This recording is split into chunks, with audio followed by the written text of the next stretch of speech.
Yep.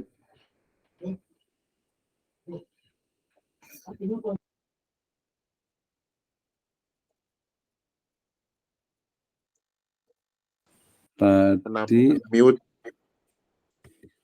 Ya, oke, sebentar. Oke, tadi ada yang ke ini kayaknya Pak Didik kalau nggak salah itu ya. Aduh, jadi nggak enak, kayaknya agak-agak ke ini. Baik, izin saya izin saya share screen. Suara saya terdengar dengan baik? Ya, terdengar dengan baik.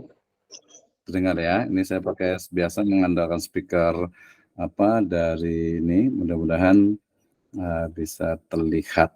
Bentar.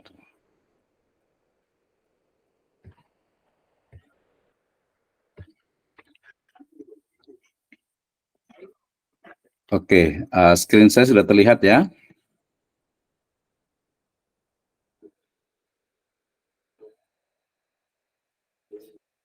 Oke, wait moment. Oke.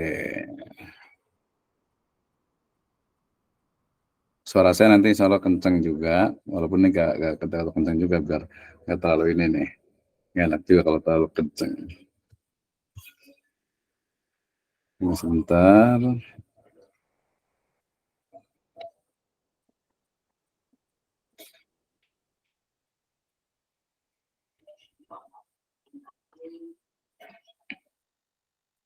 Oke, sudah terlihat ya dengan jelas? Sudah. Oke, baik, terima kasih. Saya akan mulaikan.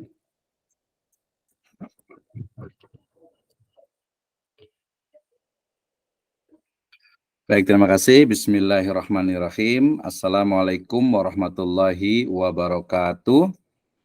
Waalaikumsalam. Waalaikumsalam. Assalamualaikum warahmatullahi Wabarakatuh. Alhamdulillahirrabbilalamin. Wassalatu wassalamu ala asrafil anbiya'i wal mursalin. Habibana wa nabiyyana Muhammadin sallallahu alaihi wasallam wa ala alihi wa ashabihi wa man tabi'ahum bi ihsan ila yaumiddin wa ba'd. Qala Allah Ta'ala fi kitabihil karim. A'udzu billahi minasyaitonir rajim. Bismillahirrahmanirrahim. Iqra bismi rabbikal ladzi khalaq. Khalaqal insana min 'alaq. Iqra wa rabbukal akram alladzi 'allama bil qalam 'allamal insana ma lam ya'lam. Wa qala aidan nun wal qalami wa ma yasturun. Wa qala Rasulullah sallallahu alaihi wasallam fi riwayatin rawahu Ahmad wal Hakim uktub fawalladhi nafsi biyadihi ma kharaja minhu illa haqq. Wa aidan qala Rasulullah sallallahu alaihi wasallam fi sahihul jami' qayyidul ilma bil kitab. Wa aidan rawahu Abu Dawud uktub fawalladhi nafsi biyadihi ma yakhruju minhu illa haqq. Amma ba'd fa inna asdaqal hadits kitabullah wa khairal huda huda nabiyyu sallallahu alaihi wasallam. Alhamdulillah asyukrulillahi wahdah alladzi an'ama alaina fi hadhil lailah nastati an nabda barnamijuna yakni al-barnamij yata'allaq bi kaifa naktub al-maqalah fi degree magister wa aidan fi barnamij doktoral. Terima kasih atas kehadirannya Ibu dan Bapak sekalian. Hari ini insya Allah kita akan membahas ya topik webinar kali ini atau training pelatihan hari ini adalah tentang step by step menulis artikel jurnal, skripsi, tesis dan juga disertasi. Ini kumpulan semuanya, mudah-mudahan nanti tercover semuanya. Masih bersama saya Abdurrahman Misno. Saya awali dengan firman Allah Subhanahu wa taala dalam surat Al-Alaq ayat 1 sampai 5. Ini menjadi energi bagi kita sebagai seorang muslim ya untuk bagaimana kita itu mulai dari sebuah eksplorasi yang membaca ayat-ayat qauliyah dan juga ayat-ayat kauniyah yang kemudian setelah itu ya yang menjadi bagian dari pengajaran oleh Allah Subhanahu wa taala dengan perantara alladzi 'allama bil qalam ya dengan pena. Kemudian juga Allah Subhanahu wa taala juga berfirman dalam surat Al-Qalam, ya a'udzubillahi minasyaitonirrajim, nun ya demi kolam wal qalami wama yasturun, demi kolam dan apa yang mereka tuliskan. Ya, kemudian Nabi SAW bersabda ya terkait dengan bagaimana kisah dari seorang sahabat ya yang selalu menuliskan apa yang datang dari beliau, maka beliau mengatakan uktub, tulislah, fawalladzi nafsi biyadih, demi zat yang jiwaku berada di tangannya, ma kharaja minhu illa haq, ya tidaklah keluar dariku ya dari Nabi SAW melainkan kebenaran. Ya, kemudian juga dalam riwayat yang lain juga dikatakan Nabi bersabda qayyidul ilma bil kitab, ya ikatlah ilmu itu dengan tulisan. Ya, kenapa? Karena mengikat ilmu dengan tulisan itu bukan hanya untuk orang lain tetapi juga untuk diri kita sendiri. Dalam peristiwa Fathu Makkah ya, ketika Abu Syah sebagai seseorang yang mungkin sedikit lemah hafalannya kemudian meminta Nabi untuk menuliskan, maka Nabi SAW bersabda kepada sahabatnya, uktub li Abi Syah, ya tulislah ya hadis riwayat dariku untuk Abu Syah. Nah, ayat Al-Quran ya dan juga hadis sunnah nabawi ini menjadi energi utama bagi kita untuk menulis artikel jurnal, skripsi, tesis dan juga disertasi. So, if we talk about the introduction in writing, ya in degree level, master, and also PhD level, the first must we know about the intention, ya. Jadi untuk menulis itu, kalau dalam konteks saya nih, saya pahami bahwa menulis itu pertama itu adalah harus kita memiliki energi yang sangat kuat. Intention kita itu adalah harus lillah, ya, harus karena Allah Subhanahu wa taala. Kalau kita menulis itu sekadar untuk selesai sarjana, selesai master, selesai doktor, ya mungkin dapat sangat kecil sekali ya. Tetapi kalau kita intention kita, niat kita, innamal a'malu binniyat, kita itu adalah lillah, ya tentu ini adalah sebuah energi yang akan menjadikan kita itu bersemangat ya untuk menyelesaikan skripsi, tesis, disertasi dan juga jurnal kita. Dan yang kedua ibadah. Ya, fillah, ini adalah sebuah ibadah. Jadi jangan lupa Ibu dan Bapak sekalian, teman-teman semuanya, bahwa menulis itu adalah ibadah. Ya, Rasul SAW pernah bersabda, man salaka thoriqan yaltamis bihi ilman, sahalallahu lahu bihi thoriqan ilal jannah. Artinya apa? Bahwa ketika seseorang itu menulis skripsi, tesis, disertasi ataupun jurnal, ibadah. Ini adalah sebuah ibadah. Tidak ada alasan kita untuk malas, tidak ada alasan kita untuk susah dan lain sebagainya. Ya, tidak. Kenapa? Karena ujungnya adalah for Allah Subhanahu wa taala, ilallah ya. Ini untuk Allah Subhanahu wa taala. Jadi jelas ya kita punya jangka pendek, kita punya jangka panjang, tapi kita mulai dari sesuatu yang sangat penting untuk kita, yaitu lillah, kemudian fillah, kemudian ilallahi azza wa jalla. Dan yang berikutnya tentu saja ya ini adalah bagian dari kewajiban sebagai mahasiswa ya. You are the master, you are the doktoral ya, PhD ya. Anda adalah seorang master, Anda adalah seorang sarjana, Anda seorang doktoral yang harus memiliki kemampuan ya, skill, yaitu writing ya. Nah, kewajiban dosen juga dan peneliti ya, dan juga biasanya konteksnya adalah pengembangan ilmu pengetahuan. Demikian juga ada beberapa yang menulis itu adalah untuk memiliki sebuah mahakarya, atau mungkin untuk mendapatkan uang, atau mungkin ingin namanya itu ada tercatat dalam mungkin katalog di Perpusnas. Why not? Kenapa tidak gitu ya? Tetapi tentu saja yang paling penting itu adalah intention, kemudian is ibadah, and for Allah Subhanahu wa taala is introduction from me. Ya, nah tadi kita bicara tentang artikel jurnal ilmiah, dan yang kedua adalah skripsi, tesis dan juga disertasi. Sedikit saja ketika berbicara tentang jurnal ilmiah berarti berbicara tentang sebuah pemberitaan atau komunikasi yang memuat karya ilmiah dan diterbitkan berjadwal dalam bentuk elektronik ataupun tercetak, sehingga biasanya artikel jurnal ilmiah selalunya ada tulisan atau karya tulis yang merupakan hasil pemikiran atau hasil penelitian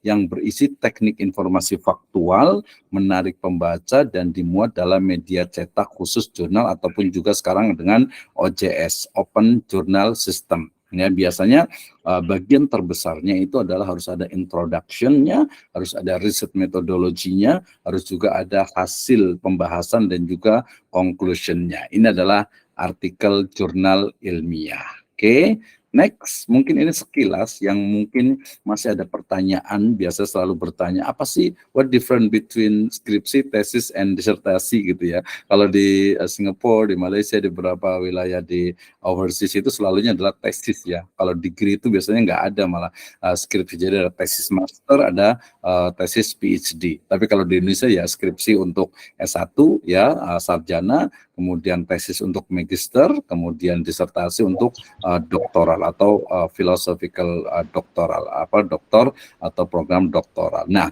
biasanya nih kalau skripsi itu biasanya pengalaman empiris yang dia lebih kepada hanya menarasikan, mendeskripsikan. Sementara kalau di tesis itu sudah menggunakan teori yang ada, dia harus bisa memetakan. Sementara kalau disertasi biasanya kajian teoritis yang didukung dengan empiris dan dia deep ya, dia lebih mendalam. Bobot ilmiahnya ya bila dibilang rendah itu biasa karena dia hanya mendeskripsikan yaitu metodenya itu, metode analisis itu ya mendeskripsikan saya. Sementara kalau di master itu sudah sampai kepada sedang dan tinggi, di mana di sana deskriptif, analisis dan juga development, adanya pengembangan ya sebenarnya satu juga kalau yang levelnya bagus dia juga bisa sebenarnya ke level yang pengembangan ataupun analisis, karena deskriptif sendiri juga di situ pasti ada analisisnya sebenarnya ya. Sementara kalau di disertasi dia harus ada yang namanya novelty, harus ada kebaruan, harus ada inovasi baik dari sisi produk ya ataupun juga teori dan pemikiran, sehingga dia ada analisis, mungkin ada R&D-nya, ada research and development-nya, sehingga menghasilkan sebuah penemuan. Tadi misalnya Ustaz Abdul Rahim dari Papua ingin meneliti tentang bagaimana batasan usia menikah gitu ya dalam konteks maslahat, dan juga toolnya adalah kaidah fikhiyah ya. Jadi ini tentu saja karena dia sifatnya itu kualitatif ya, jadi nanti dia perlahan ya, jadi artinya itu riset terus menerus kumpulkan data nanti akan menemukan nilai novelty-nya ya. Nah, originalitas biasanya kalau umpama skripsi itu kadang masih ada yang bentuk itu replika. Nah, replika itu maksudnya dia hanya memindahkan tempat dan casesnya ya, dan case-nya gitu ya. Sementara kalau di tesis dia harus ada nilai originalitasnya, ada sesuatu yang original dari peneliti itu sendiri. Nah, kalau disertasi dia harus betul-betul menemukan inovasi yang itu harus original, belum ada dibahas oleh peneliti yang lainnya. Nah, kalau metodenya bisa menggunakan kuantitatif, kualitatif ataupun mix method ya, standar lah ya, biasanya pakai kualitatif, bisa pakai manual ataupun Microsoft Excel, SPSS dan juga yang lainnya ya. Kalau mau menjadi kualitatif berarti di tes itu dia harusnya sudah bisa menggunakan post kualitatif ya, bisa menggunakan etnografi, bisa menggunakan in vivo ya, Avius, Rizal, Emos ataupun yang lainnya. Jadi dia level aplikasinya itu dia lebih gitu ya, termasuk mungkin menggunakan SEM ya, bukan lagi SPSS ya. Sementara di disertasi ini pengalaman di banyak kampus dia selalu dia sudah mengcombine antara kuantitatif dengan kualitatif. Ada yang menyebutnya dengan mix method atau metode gabungan, dan ada juga menggunakan dengan kuantitatif ya. Jadi antara kuantitatif dengan kualitatif. Why? Because if we talk about the quantitative or qualitative, so we have now about the paradigm ya, the positivism and post-positivism ya. Nah, itu berarti masuk. Nah, di sini selalu tidak ada, sehingga saya akan menambahkan dengan ada juga Islamic research approach. Nah, dalam bidang publikasi tentu saja kalau yang skripsi ya lokal aja lah, paling tinggi nasional ya. Kalau internasional itu better ya, lebih bagus ya. Sementara kalau di master itu biasanya ada levelnya nasional, kemudian di disertasi ini biasanya nasional ya, di beberapa kampus ada nasional yang Sinta 2 ataupun Sinta 1 gitu ya, dan juga yang international journal tentu saja. So it's differences between skripsi, tesis and disertasi ya. Oke. Berikutnya, ketika kita berbicara tentang menulis ya, karena topik hari ini adalah tentang bagaimana menulis artikel jurnal, skripsi, tesis, dan disertasi. Saya ingin berbicara sedikit tentang logika menulis sebelum kita masuk ke mungkin tadi buku panduan dari menulis masing-masing perguruan tinggi university ya. Pertama begini, jadi logika menulisnya simpel saja, hanya ada 3 saja. Pertama adalah berbicara tentang permasalahan or problem. Yeah, we know there are academic problem and maybe social problem. Ya, jadi ketika bicara tentang problem ataupun permasalahan, tentu saja yang kita maksud adalah academic problem. Ya, problem permasalahan yang sifatnya itu academic. Kenapa? Karena dia mesti dia harus diselesaikan menggunakan using research methodology. Okay, so the problem mungkin bisa juga sifatnya adalah negatif ataupun juga positif. Misalnya sebuah sekolah ternyata memiliki prestasi yang sangat luar biasa misalnya gitu ya. Oh, berarti itu adalah sesuatu yang positif. Why not? Kenapa tidak kita buat sebuah riset? Atau mungkin negatif. Awalnya sekolah ini kalau yang ini ya, kalau yang education, Islamic education, mungkin ini sifatnya itu apa ya, semacam bagus awalnya, tapi kok kemudian menurun drastis. Ada apa nih? Nah, itu berarti yang problem yang sifatnya itu negatif ya, sehingga kemudian kita bisa gunakan, oh ini berarti masalahnya itu di sini, walaupun secara teoritis biasanya masalah itu adalah gap antara teori dengan implementasi. Tetapi kalau saya lebih menyederhanakan lagi, yang namanya masalah itu adalah sesuatu yang belum kita ketahui. Untuk mengetahuinya kita mesti menggunakan ya logika berpikir ilmiah, kemudian alamiah, kemudian yang ketiga adalah ilahiyah. Ada 3, ingat ya. Jadi untuk menyelesaikan sebuah permasalahan kita menggunakan metode ilmiah, yaitu adalah quantitative approach ya. Kemudian alamiah itu adalah kualitatif ya, desain kita boleh menyebutnya. Kemudian ada yang ilahiyah yaitu Islamic research approach ya. Oke. Nah, kemudian yang kedua, jadi gini, nah setelah masalah itu diketahui, oke, masalahnya misalnya tadi Pak Saleh ya daripada Singapura, misalnya permasalahannya itu ingin mengetahui sebenarnya yoga yang diikuti oleh beberapa muslim dan muslimah gitu, itu sebenarnya dalam Islam itu seperti apa? Otomatis dia datanya adalah kualitatif, tetapi dia masuk ke dalam deskriptif ataupun normatif kualitatif ya, yang sifatnya itu adalah Islamik ya. Nanti Islaminya itu dia lebih kepada fikih ya, ataupun pendekatan Islamic law ya, atau hukum Islam. Jadi kita akan melihat seperti apa polanya. So different ya, beda banget antara tadi yang ilmiah, alamiah dengan ilahiyah. Jadi yang level master harus paham nih. Ini bukan berarti kata harus ilmiah sesuai ilmu, bukan. Ilmiah itu muncul dari paradigma positivisme ya, yang menganggap bahwa kebenaran itu adalah sesuatu yang pasti, yang tidak multitafsir dan harus dalam bentuk angka terkuantifikasi. Ya, sementara post kualitatif ya dengan konsepnya paradigmanya kualitatif, ada strukturalisme, ada fenomenologi, ada etnografi, historical approach dan sebagainya, itu menggunakan kebenaran itu mungkin sangat multi, bukan hanya dari satu perspektif. Sementara Islamik lebih kepada bagaimana norma wahyu ya itu menjadi juga sebuah standar kebenaran. Jadi epistemologinya memang berbeda ya. Jadi masalahnya sudah ditemukan, kemudian metode penelitiannya yang kita gunakan mau pakai apa, desain penelitiannya, how to analyze-nya, kuantitatif, kualitatif, mixed method, atau Islamic research approach ya.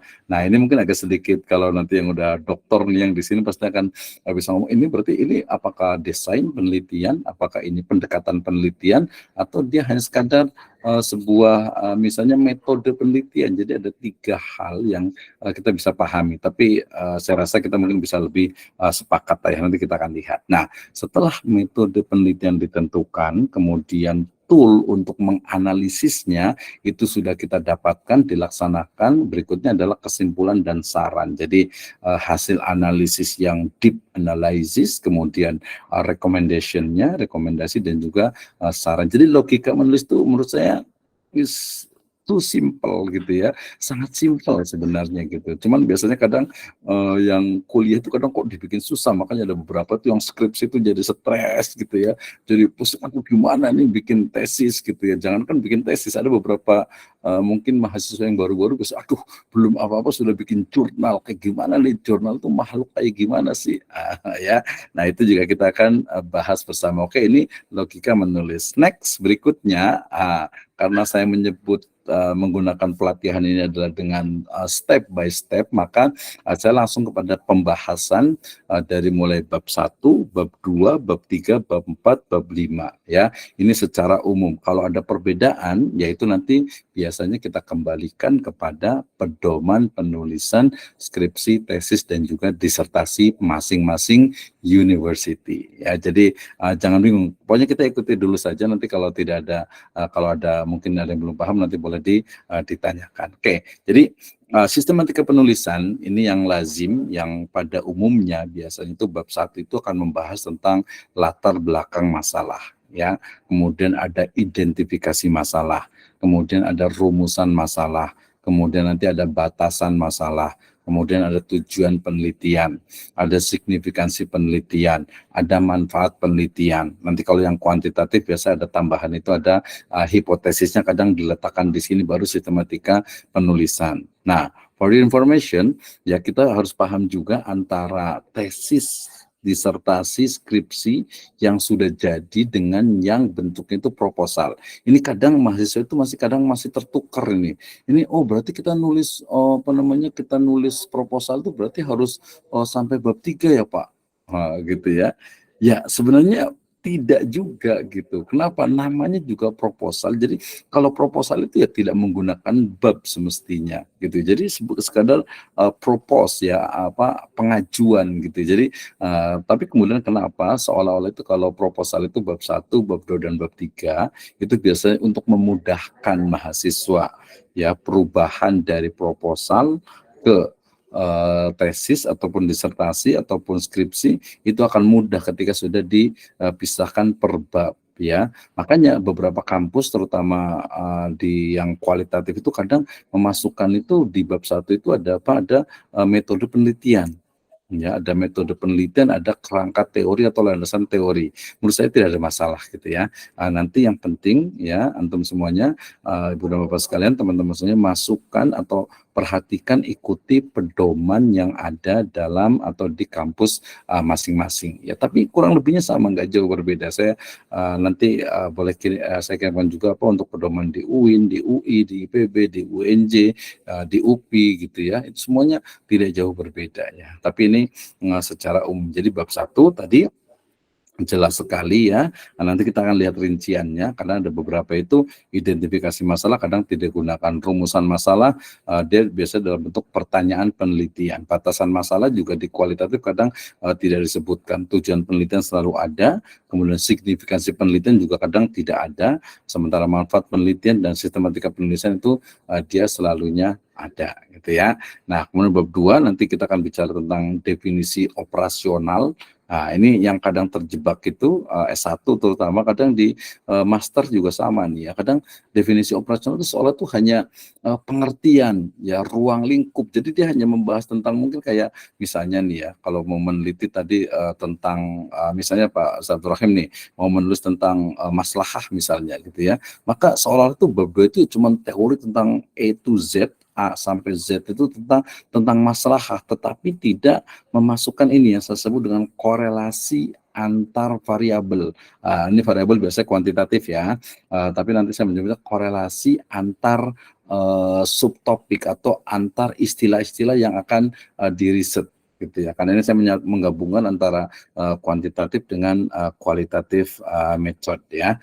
Nah, sehingga kemudian ini nanti yang kita bisa kasih contohnya pembahasannya. Di sini ada Ustadz Mufid juga nih ya, mahasiswa PhD kita nih ya, mau menulis kemarin tentang wasatiyah misalnya gitu ya. Maka di bab kedua ini mestinya berbicara tentang bagaimana akar dari wasatiyah. Jadi bukan hanya pengertian, bukan hanya mungkin landasan, bukan hanya mungkin dari sisi perkembangan yang ada, tapi dia harus menggali dari dalam. Apalagi ini adalah you are a PhD student gitu ya, apalagi levelnya adalah doktoral. Jadi betul-betul belajar gitu ya. Ada korelasi antar variabel atau antar istilah yang ada dalam penelitian kita itu. Nah, literatur review jangan lupa kita akan bahas juga. Kemudian hipotesis ini untuk yang kuantitatif dan juga kerangka pemikiran. Ada beberapa yang kerangka pemikiran dimasukkan ke keseluruhan di bab kedua ini gitu ya. Tetapi ada juga yang tersendiri. Tapi intinya nanti kerangka pemikiran bicara tentang bagaimana sebenarnya peneliti itu mampu untuk apa? Untuk menggambarkan tentang cara berpikir dia itu untuk menyelesaikan masalah itu ya. Bab 3 nanti bicara tentang waktu, lokasi penelitian, desain penelitian, pendekatan penelitian, jenis data, teknik pengumpulan data, analisis data, dan juga penarikan kesimpulan. Ya, bab keempat nanti bicara tentang pemaparan hasil penelitian, analisis masing-masing variabel dan atau pertanyaan penelitian. Nah, ini saya sebutkan gunakan teori. Nah, ini nanti boleh memberikan judulnya masing-masing. Biasanya yang paling gampang itu nanti bab 4 itu ya apa ya? Ya menjawab pertanyaan itu saja gitu, menjawab pertanyaan itu ya. Bab 5 nggak usah dipikirkan karena itu adalah kesimpulan.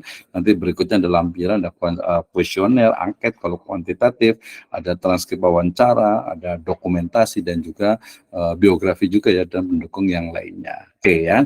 Bab 1, bab 2, bab 3, bab 4, bab 5 lampiran. Oke, kita mulai dari bab 1. Nah, bab 1 ini biasanya disebut dengan apa? Pendahuluan.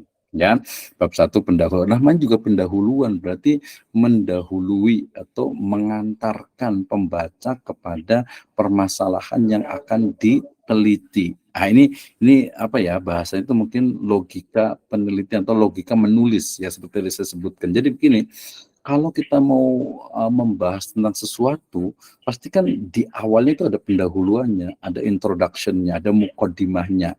Kenapa sih menulis begini misalnya? Ya, Ibnu Taimiyah misalnya ketika menulis tentang Majmu' Fatawa, pasti dia akan menyebutkan dalam kitab misalnya di Aqidah Wasithiyah misalnya menyebutkan bahwa tulisan ini atau buku ini itu terinspirasi ataupun muncul ataupun ada background-nya, latar belakangnya itu adalah karena ini gitu ya, karena orang-orang wasit yang bertanya tentang masalah-masalah akidah ya. Imam Al-Ghazali juga sama ketika menulis tentang Ihya Ulumuddin misalnya, itu bicara ternyata ilmu-ilmu agama itu pada masa itu apa ya dikatakan mundur sehingga perlu diihya, perlu dihidupkan kembali gitu ya. Kemudian juga Ibnu Khaldun juga ketika bicara tentang Hadaratul Badui dengan Hadaratul Madani itu melihat bagaimana backgroundnya. Nah, sehingga kemudian bab 1 ketika kita akan ini sama ya, mau menulis jurnal, skripsi, tesis ataupun disertasi selalu ada pendahuluannya, selalu ada bab 1, dan yang pertama 1.1 itu adalah latar belakang masalah atau background ya. Jadi latar belakang. Kenapa latar belakang ini penting ya? Karena nanti berbicara tentang mengantarkan ya pembaca ya, mengantarkan pembaca itu kepada permasalahan yang akan diteliti. Ya, yang akan diteliti apa nih sebenarnya gitu ya. Yang kedua ada identifikasi masalah. Ini beberapa kampus tidak menggunakannya sehingga saya kasih warna coklat di situ ya. Identifikasi masalah sebenarnya walaupun dia tidak disebutkan, biasa di dalamnya itu di akhir-akhir pembahasan background latar belakang itu dia selalunya berarti ada fakta seperti ini, ada teori seperti ini, ada implementasi seperti ini, ada sekolah seperti ini, ada lembaga seperti ini, ada peristiwa seperti ini. Berarti masalahnya ini ternyata banyak nih. Jadi teridentifikasi misalnya minimal itu ada 10 gitu ya, ada 10 masalah gitu ya. Nah, setelah itu baru nggak mungkin dibahas semuanya ya, karena ada nanti keterbatasan. Bahkan kalau nanti di kuantitatif mungkin variabelnya kalau S2 ini hanya X1 dan X2 gitu ya. Kalau S3 mungkin bisa X1, X2, X3 ya, mungkin 16 juga nggak mungkin ya, paling banyak itu 5 atau 7 gitu ya. X1 berpengaruh terhadap Y, X2 berpengaruh terhadap Y, X3 berpengaruh terhadap Y, X1, X2, X3 secara simultan berpengaruh kepada Y, atau mungkin Anda menggunakan perubahan SEM misalnya, adanya variabel endogen dengan variabel eksogen misalnya. Nah, itu kan nanti akan teridentifikasi banyak masalahnya. Setelah itu baru nanti dirumuskan masalahnya. Nah, rumusan masalah ini biasanya dia dalam bentuk kadang menggunakan juga istilah tadi adalah pertanyaan penelitian. Ya, pertanyaan penelitian. Nah, pertanyaan penelitian nanti kita akan bahas juga ya. Nah, kemudian 1.4-nya adalah batasan masalah. Ini biasanya di kuantitatif. Kenapa? Karena dia akan dibatasi pada misalnya sekolah tertentu, lembaga tertentu, objek tertentu, variabel tertentu, gitu ya. Baru nanti ke tujuan penelitian. Nah, tujuan penelitian berarti nanti menjawab rumusan masalah atau pertanyaan penelitian. Ya, signifikansi penelitian berarti nanti terkait dengan apa? Dengan bagaimana sebenarnya penelitian ini memiliki manfaat, ya, memiliki manfaat bagi masyarakat tentu saja ya. Oke, bab 1 pendahuluan. Ini latar belakang masalah. Ya, jadi kita bisa memulai dengan sesuatu yang umum ke khusus. Ini biasanya yang paling banyak dilakukan ya. Saya nyebutnya dengan istilahnya itu induktif gitu ya. Jadi sesuatu yang general kepada yang spesifik. Jadi kita bicara tentang sesuatu yang umum ya, kemudian nanti ditarik ke sesuatu yang khusus, atau bisa juga sebaliknya, sesuatu yang khusus kemudian kita jabarkan secara luas lagi ke dalam sesuatu yang umum, baru nanti kita menemukan sebuah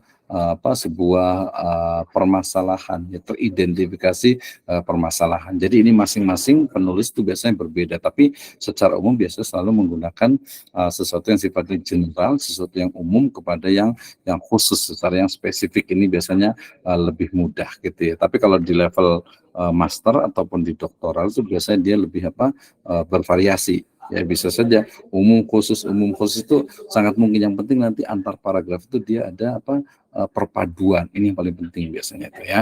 Oke, yang kedua adalah lengkapi dengan literatur dan data relevan atau terkini. Ini paling penting nih ya, baik itu kuantitatif ataupun kualitatif ya. Jangan lupa ya, teori yang terkini, kemudian juga datanya yang relevan gitu ya. Jadi jangan sampai ya di beberapa kampus yang bagus gitu ya, biasanya dia selalunya menggunakan minimal data itu adalah 3 tahun ya, 5 tahun lah paling lama gitu ya. Termasuk juga nanti referensinya 5 tahun itu udah paling lama. Kalau mau terkait dengan IT, itu 3 tahun udah kelewat juga tuh.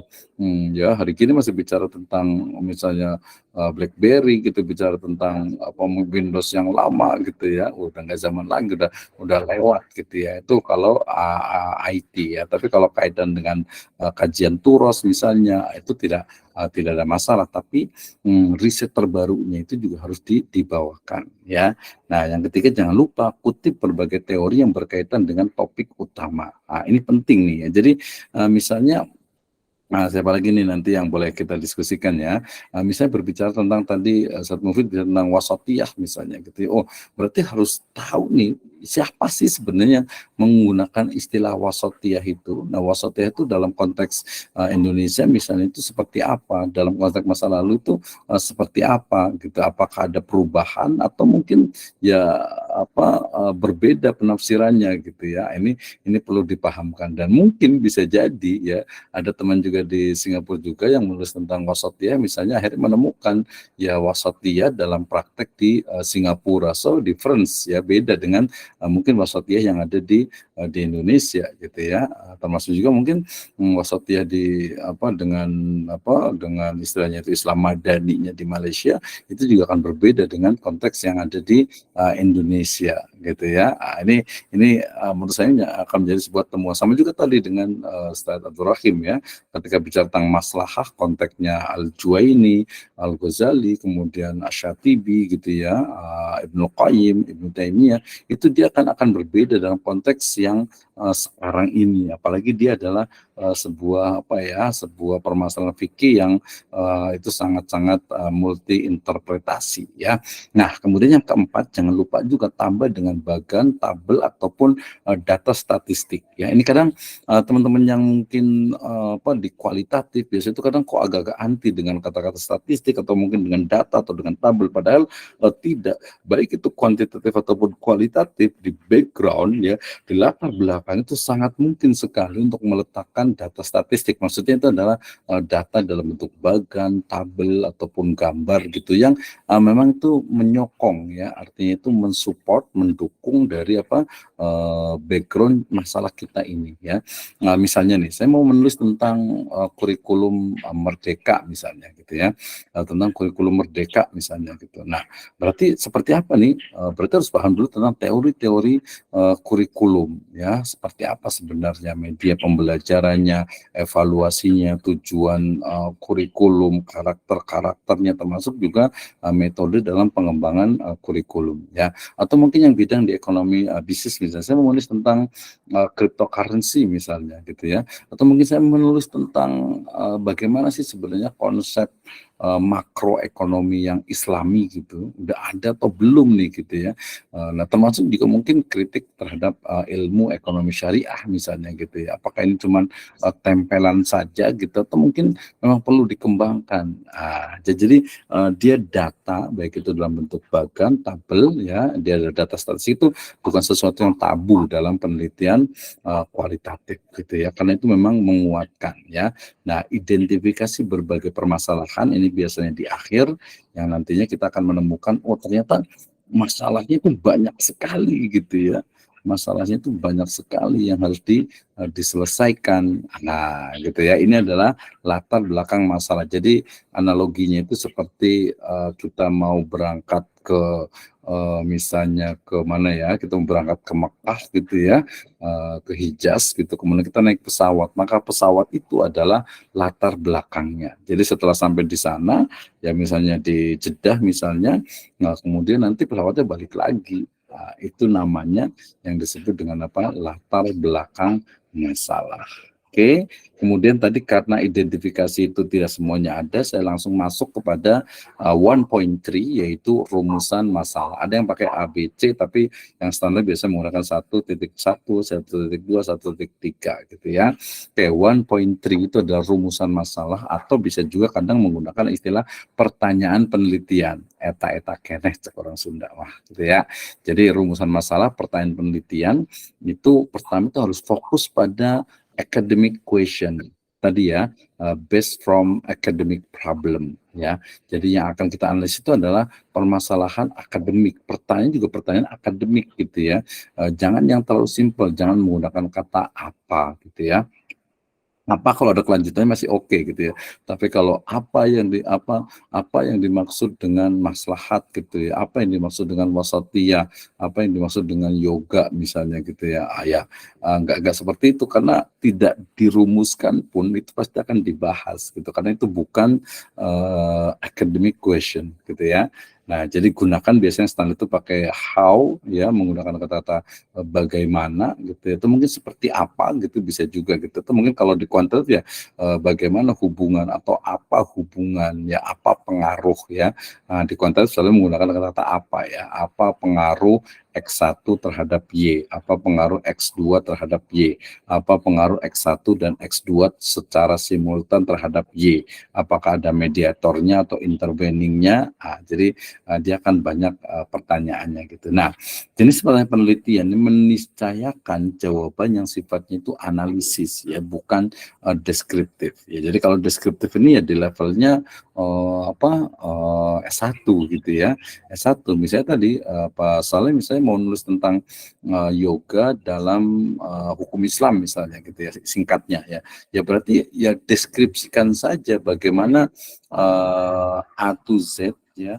Jadi bagaimana awal dari praktek yoga itu dari mulai keyakinannya, kemudian gerakan-gerakannya sampai kepada simbol-simbolnya, baru nanti kita lihat dalam konteks Islamic law ya ataupun hukum Islam. Jadi senang aja Ustaz gitu ya, gampang, mudah lah ya gitu ya. Nah, jangan lupa juga jumlah pertanyaan akan dijawab dalam tujuan penelitian, analisis, pembahasan dan kesimpulan. Ini penting nih ya. Jadi jangan lupa pertanyaan 2 atau 3, maka tujuan penelitian juga 3. Analisis pembahasan di bab 4 juga 3, sampai kepada kesimpulan juga 3.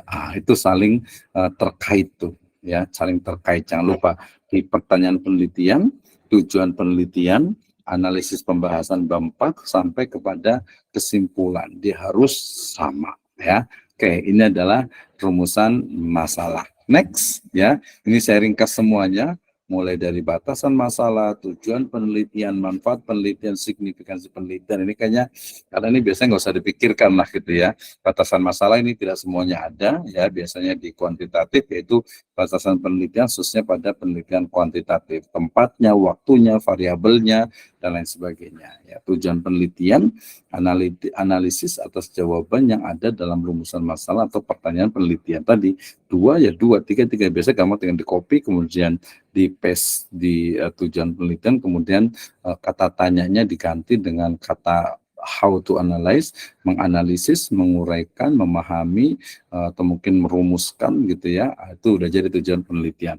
Manfaat penelitian ini juga paling gampang, nggak usah dipikirkan, biasa teoritis untuk pengembangan ilmu pengetahuan pada bidangnya, secara praktis bagi government, ya NGO, lembaga, organisasi dan juga masyarakat pada umumnya. Kadang ada beberapa tesis atau skripsi yang masih menggunakan manfaat untuk peneliti adalah untuk mendapatkan gelar magister, mendapatkan gelar sarjana di program studi pendidikan agama Islam, sekolah tinggi ilmu tarbiyah, sirajul falah dan lain sebagainya. Yaitu boleh aja lah karena itu memang nggak perlu dipikirkan. Signifikansi penelitian ini biasanya agak levelnya lebih tinggi, di mana signifikansi penelitian dari sisi teoritis, khususnya misalnya kalau mengkritik teori yang sudah ada atau secara praktis memberikan manfaat bagi masyarakat secara signifikan. Jadi di sana ada innovation, ada inovasinya ya. Jadi ada inovasi yang bisa menjadi sebuah signifikansi dari sebuah penelitian. So ini adalah bab 1 ya. Tadi di sistematika nggak saya sebutkan juga karena sistematika itu juga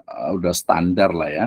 Bab 1 pendahuluan, latar belakang masalah, pertanyaan penelitian, tujuan penelitian, manfaat penelitian, sampai kepada sistematika penelitian. Bab 2 kerangka teori, kerangka pemikiran, landasan teori, landasan pemikiran, yang ini ya. Di bab kedua ini masing-masing juga berbeda ya, ada yang menyebutnya dengan kerangka teori, ada menyebutnya dengan kajian pustaka, ada menyebutnya dengan landasan teori, ada menyebutnya juga landasan pemikiran. Nah, back to your university policies gitu ya. Jadi tinggal lihat aja dari buku pedoman yang ada di prodi, di fakultas, di kampusnya masing-masing ya. Tapi saya menyebutnya dengan kerangka teori. Oke, bab 2 adalah kerangka teori. Jadi dia akan membahas tentang definisi operasional ya. Nah, tadi sudah saya sebutkan tentang definisi operasional, biasa terkait dengan topik yang akan dibahas, tetapi bukan hanya naratif saja, tetapi mampu untuk mengorelasikan antar variabel, antar subtopik, antar istilah-istilah yang digunakan atau yang akan dijadikan bahan penelitian ya. Nah, ini yang paling penting menurut saya, yang dalam ya sedikit experience saya itu ya, itu sering sekali tidak ditemukan. Jadi hanya ya definisi operasional atau mungkin hanya pengertian. Kalau di Islamic law itu biasanya hanya pengertian, hanya rukun dan syarat, hanya mungkin pembatal, hanya sisi implementasi. Tapi untuk mengorelasikan, menghubungkan antara bagian ini dengan bagian ini ya, antara kalau di kuantitatif berarti antara satu variabel dengan variabel yang lainnya. Kenapa variabel ini penting untuk dibahas? Kenapa variabel ini untuk dibahas teori apa saja yang berbicara tentang variabel X yang berpengaruh terhadap Y, X1 yang berpengaruh terhadap Y, X1 atau X2 yang menggunakan intervening ataupun mediator terhadap Y misalnya gitu ya. Nah, itu yang menurut saya itu penting dan perlu dikaji ataupun perlu perdalam lagi ya. Nah, kemudian di 2.3 ya, di 2.3 ini biasa terkait dengan teori. Ini saya ngambil kebetulan dari alumni daripada UIN Sunan Gunung Jati Bandung. Biasanya dia menggunakan grand theory, middle theory, dan aplikasi teori. Nah, bedanya kalau di jurnal artikel ya, dia disatukan, pokoknya satu teori saja. Ya, ini simpelnya, mudahnya kalau kita bikin artikel jurnal. Jadi bikin artikel jurnal. Misalnya saya kemarin membuat sebuah penelitian tentang pertama itu tentang ini case sedikit ya, tentang Singapura itu ketika UAS itu dilarang masuk ke Singapura gitu ya. Nah, maka kemudian saya menggunakan teori tentang kedaulatan negara di situ. Jadi karena itu jurnal dan itu alhamdulillah kita bisa dipresentasikan di Annual Conference on Islamic Studies ya di ICIS di Surabaya waktu itu. Saya hanya menggunakan ya teorinya itu adalah teori tentang kedaulatan negara, di mana secara hukum internasional bahwa negara itu memiliki hak, memiliki apa istilahnya itu tadi kedaulatan untuk menerima, menolak ataupun juga istilahnya itu mendeportasi dari orang-orang yang dianggap akan mengganggu keamanannya misalnya gitu ya. Karena saya menggunakan satu teori itu ya silakan saja gitu. Mungkin ada orang lain lagi yang menggunakan teori lainnya. Why not? Kenapa enggak gitu ya? Dan ilmu adalah sesuatu yang memang saling menopang gitu ya. We stand on the shoulder of giant. Itu selalu saya ulang-ulang gitu ya. Kita berdiri di pundak para raksasa. Artinya ilmu kita itu adalah susunan dari berbagai ilmu pengetahuan yang sudah ada sebelumnya atau yang ada pada orang lain. Nah, oke. Yang paling penting adalah ini, literatur review ya. Penelitian terdahulu plus nanti kerangka pemikiran. Saya mulai satu-satu. Nah, ini ya, mulai dari 2.1 operational division ini bicara tentang penulis itu memaparkan mengenai pengertian, ruang lingkup, karakter, dan berbagai teori terkait dengan subjudul penelitian. Ya, judul penelitian kan otomatis ada subnya, misalnya pengaruh kedisiplinan dan pendidikan orang tua terhadap hasil belajar siswa, atau mungkin hubungan antara mungkin golongan darah, kemudian juga DNA gitu ya terhadap kecerdasan anak atau tingkat IQ anak gitu ya, atau mungkin pengaruh misalnya jumlah hafalan Al-Quran, kemudian dan nilai akidah akhlak misalnya terhadap mungkin kemampuan atau mungkin balik lagi juga kepada akhlak siswa misalnya gitu ya, akhlak semuanya gitu ya. Nah, berarti itu harus didefinisikan, kemudian dinarasikan secara detail ya mengenai tadi subjudul atau subtopik itu. Nah, setelah itu baru apa nih ya korelasi antara variabel X1 dengan X2 termasuk dengan Y-nya, antara satu permasalahan dengan permasalahannya itu seperti apa? Apakah ada hubungan kausalitas ya, atau mungkin ada hubungan sebab akibat dan sebagainya, itu nanti dilihat, termasuk teori-teori yang membahas tentang hal tersebut. Oke, udah 45 menit nih di saya tuh ya, 50 menit.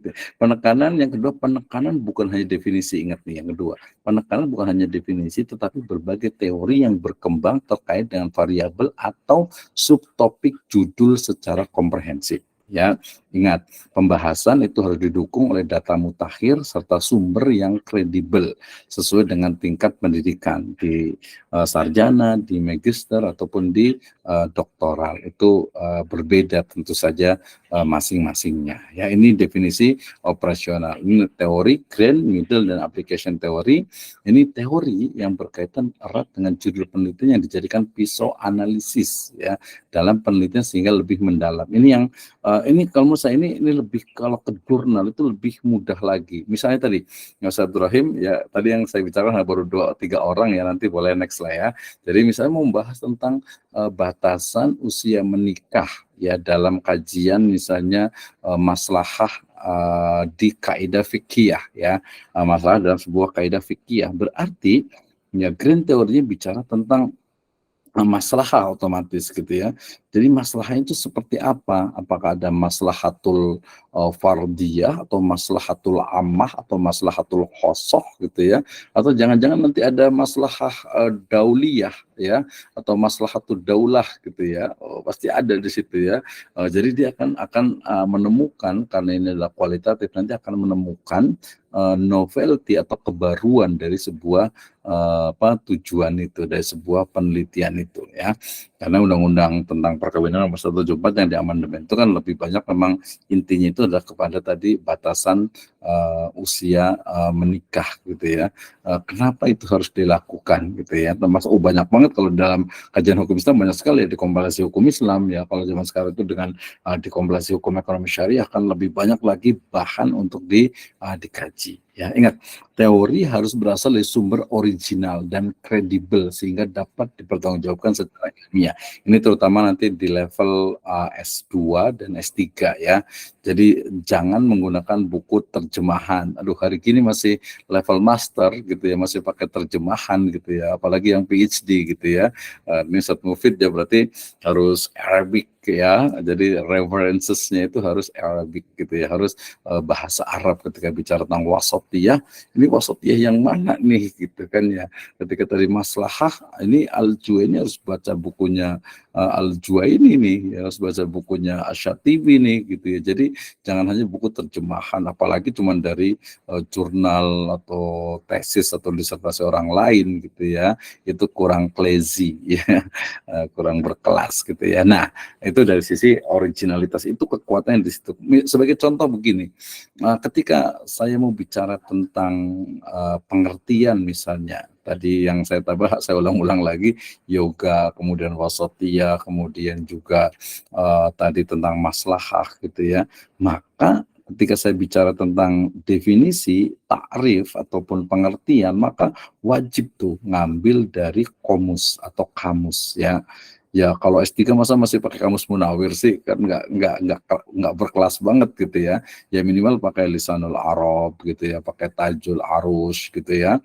Itu yang standar lah untuk S3 gitu ya. Jadi tadi maksudnya itu jangan juga ngambil dari tulisan orang ini, orang bicara tentang definisi pengertian kok ngambil dari jurnal orang lain, dari buku orang lain yang istilahnya itu nggak ada kaitan, dia juga ngambil dari orang lain. So berarti ngambil atau mengambil dari sumber original ya, dari syariah lugatannya, jadi thoriqul ma ya, jadi tempat keluar air keluarnya itu jadi dari mata air yang original itu ya, jangan dari orang lain, bisa jadi udah keruh dan lain sebagainya ya. Kemungkinan pembagian grand middle aplikasi pada beberapa kampus dikembangkan sesuai dengan kekhasan dari kampus masing-masing pembimbingnya.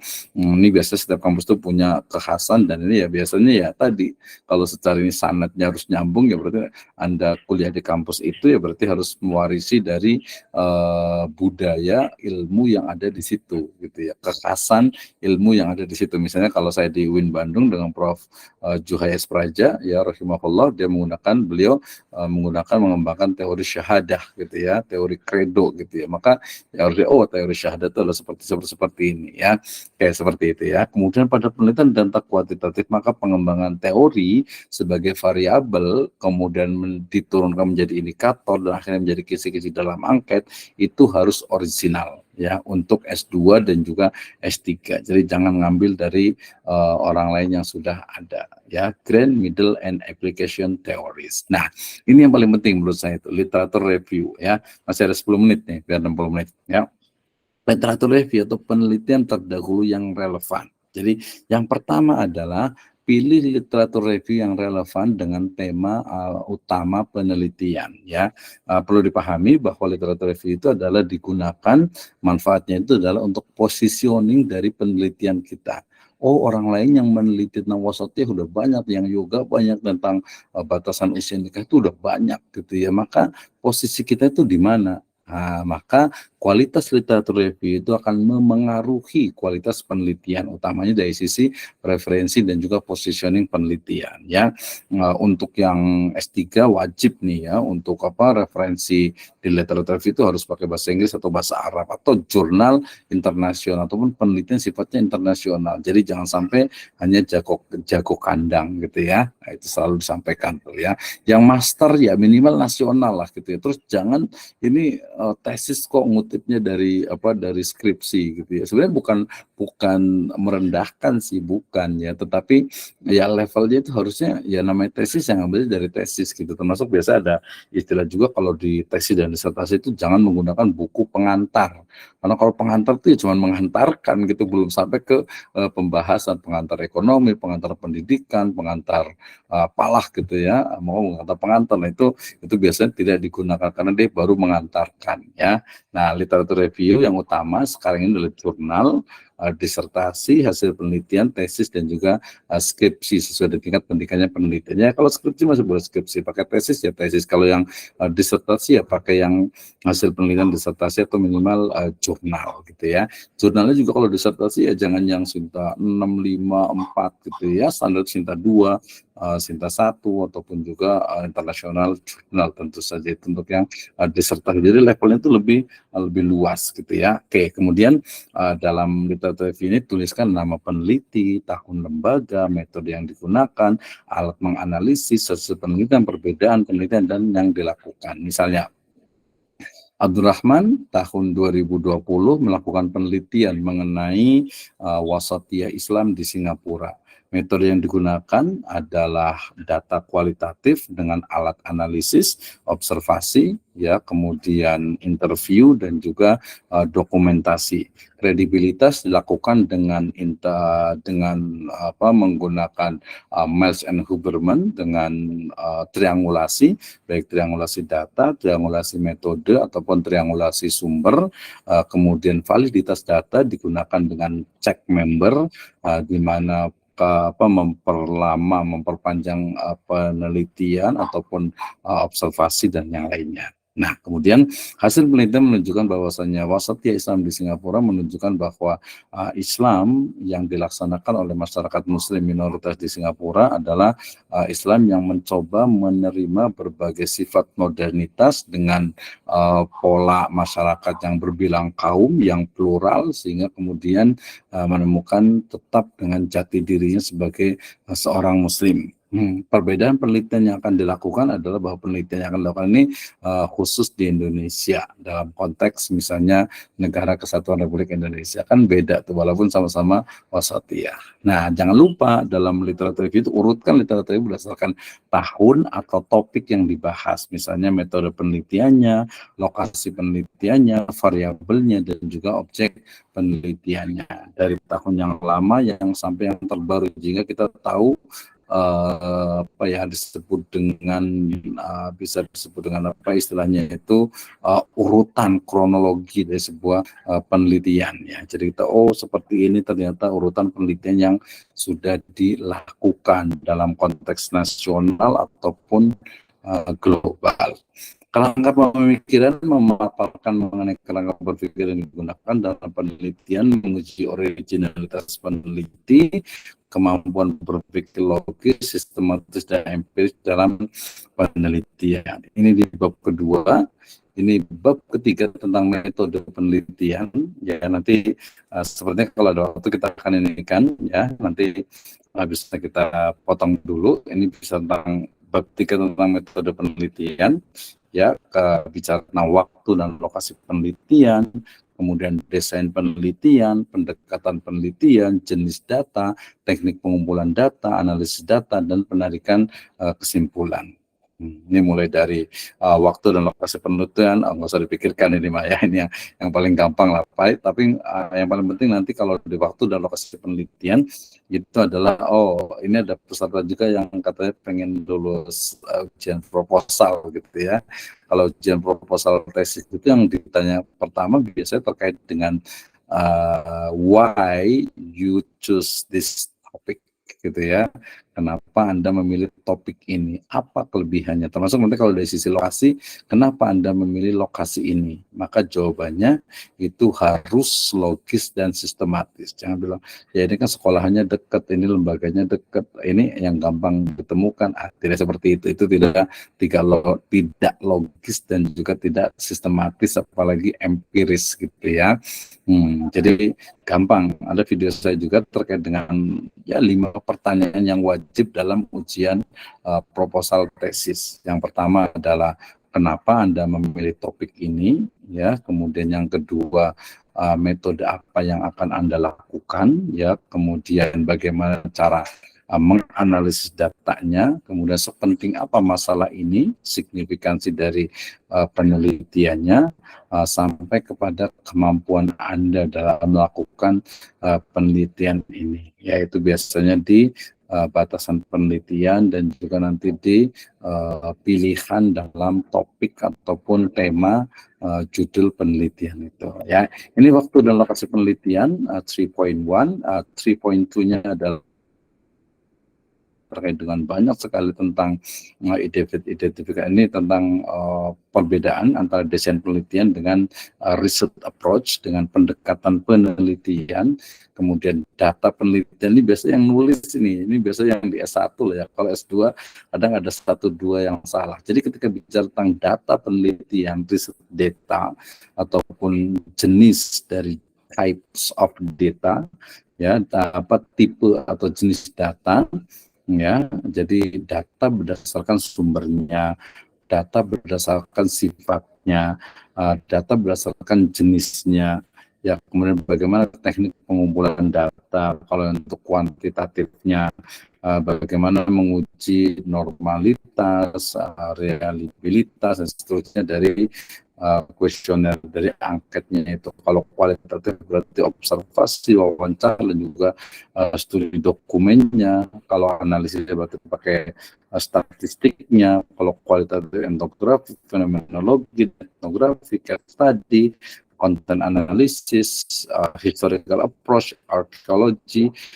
kemudian juga legal, ya kemudian juga pakai normatif dan seterusnya. Ini data dalam penelitian, kemudian hasil dan pembahasan ini biasa nanti di bab keempat ya.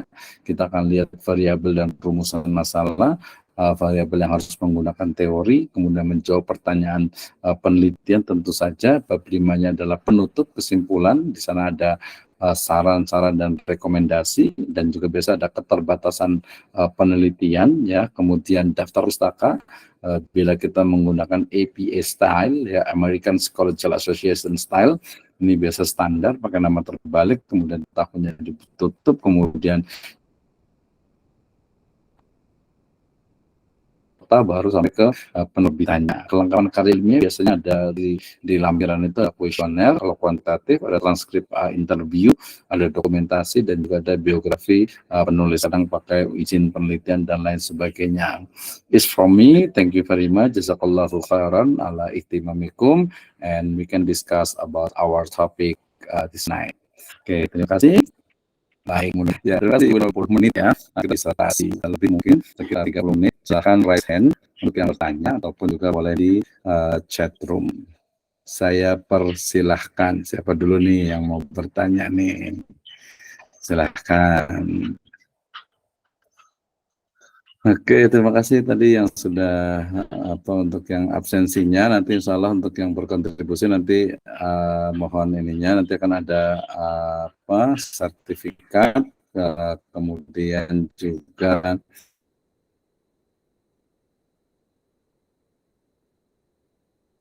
ada beberapa, kalau buku banyak sekali, nanti boleh WhatsApp ke saya ataupun ke panitia, terutama yang English ya, dalam riset metodologi dan juga contoh di skripsi, tesis dan juga disertasi. Oke, silakan saya berikan waktu untuk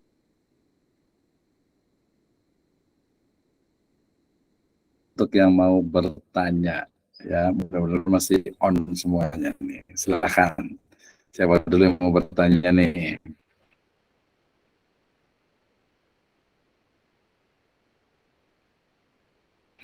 Oke, Pam, mudah-mudahan tidak jelas. Contoh mau berkomentar atau Ibu Ulfa yang on kamera, silakan.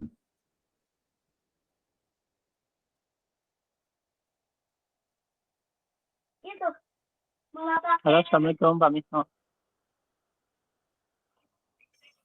Ya, mudah-mudahan bisa di izin bertanya, unmute Pak. semuanya ya, terkait dengan pembahasan kita, tapi saking seriusnya gitu sampai.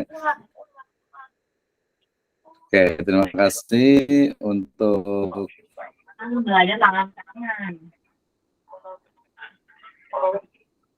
Pak Ustadz Aris, Pak Suhirman, Pak Saleh,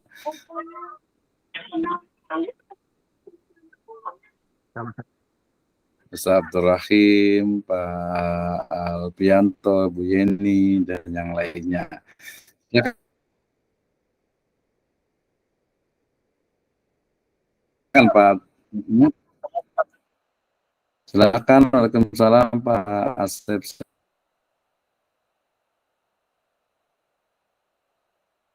Saifullah, tafadhal, silakan mangga. Ya, silakan. Ya, Assalamualaikum, Pak Wisnu. Ya, Ya, Pak, izin silakan. bertanya, Pak. Ini kalau terkait dengan penulisan untuk jurnal ya, Pak. Suara saya sudah terdengar belum, Pak? Halo? Terdengar, Pak, terdengar. Oh, ya. Ya, Ya, silakan Pak itu terkait dengan sebelum. penulisan jurnal nih, Pak. Silakan. Kebetulan kan saya ingin publish jurnal untuk terakreditasi apa ya, jurnal terakreditasi. Nah, kira-kira ada apa namanya, ada clue-clue khususnya nggak Pak agar Ya, Pak maksudnya Asep saya boleh dulu, jurnalnya nanti itu baru bisa Ustaz Saleh. akseptasinya Silakan. tuh bagus gitu ya? Ya, silakan Halo Pak, Pak Asep.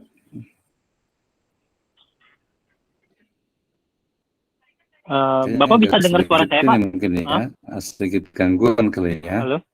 Oke, kita ini dulu, nanti Pak Asep boleh ditulis kalau agak sulit. Kita ke Iya, Ustaz Pak Saleh Abdul Qudus, silakan. Tafadhal. Ya, Assalamualaikum warahmatullahi wabarakatuh.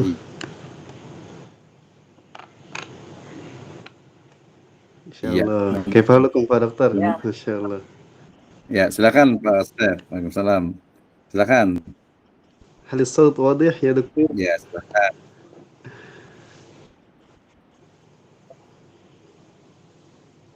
Jelas. الصوت واضح عندكم؟ Clear. Jelas. Suaranya? Oh, alhamdulillah. Taib, taib. Jazakumullah khairan Pak Dokter atas pemaparan yang luar biasa ya. Tentu kita belajar banyak dari apa yang dipaparkan oleh Pak Dokter ya. Dan mungkin pertanyaan Anda simpel ya Pak Dokter. Ketika kita menulis tesis atau disertasi ya, yang mana kita kajinya adalah kitab gitu kan, kita teliti kitab, kemudian kita tambahkan metode lapangan. Nah, kira-kira kita masukkan biografinya tuh di bab 2 atau bab 3 Pak Dokter, seperti itu.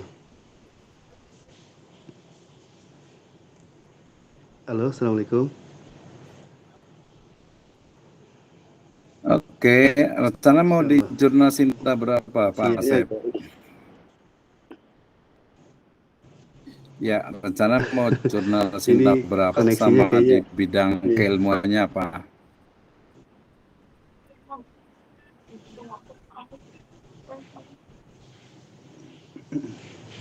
Sepertinya dengar jelas. Koneksi ke Pak Dokter Wisnunya agak terhambat.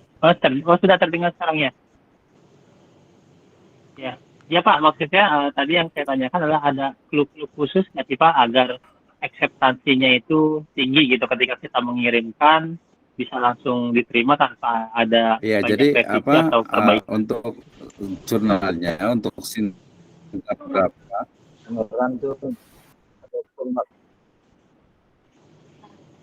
Aduh, ketukar ya. Sebentar, salah sebentar.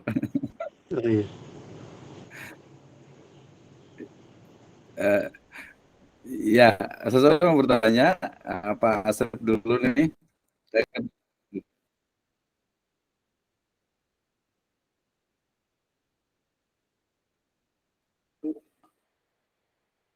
Oke, silakan Bapak. Fatih, tafadhal Ustaz. Sepertinya koneksi Pak Dokter agak ini ya, terkendala ya, jadi telat sepertinya. Iya, kayaknya kendala di dokter tuh. Insyaallah, qadarullah.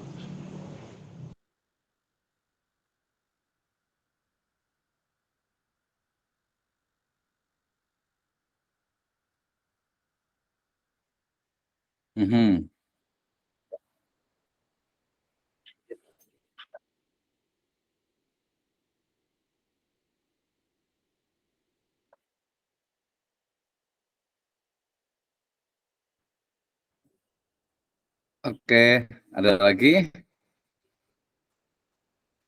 Iya, jelas, jelas, jelas. Iya, jelas Pak Saleh. Terima kasih. Cukup tadi pertanyaannya. Jadi pertanyaannya itu biografi itu diletakkan di mana? Biasanya ada dua versi.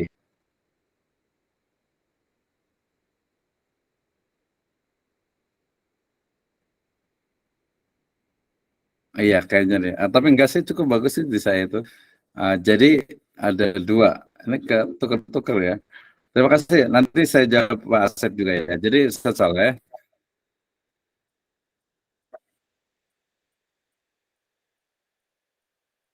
sudah. Mm-mm. Agak kurang bagus ya.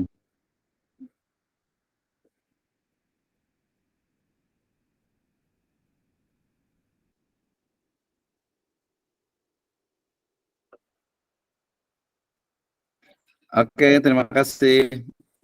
Mudah-mudahan sekarang udah jelas ya. Udah jelas sekarang. Mm-mm. Ya, oke, terima kasih. Ya, cukup jelas saya.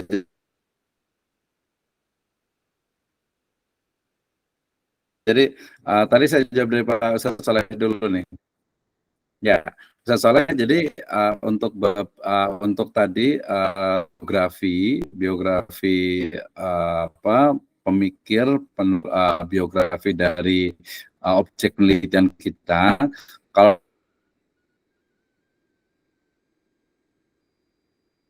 diletakkan di bab 3 nggak mungkin, karena bab 3 itu adalah metode penelitian gitu. Nah, ada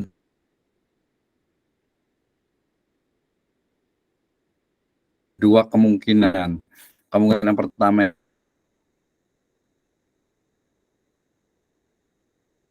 itu adalah di bab yang kedua atau di bab yang keempat. Tapi kalau saya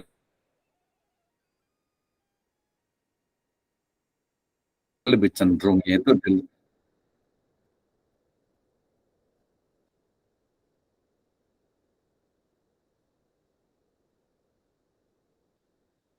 iya kayak jadi tadi agak telat juga.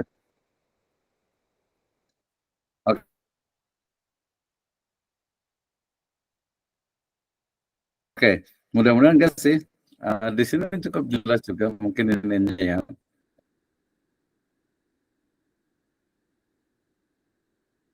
Oke, sekarang gimana?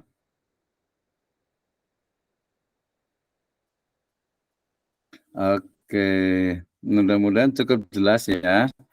Jadi gini, tadi saya ulang lagi, nggak apa-apa lah, saya mendengarkan aja ya. Ada dua pertanyaan dulu.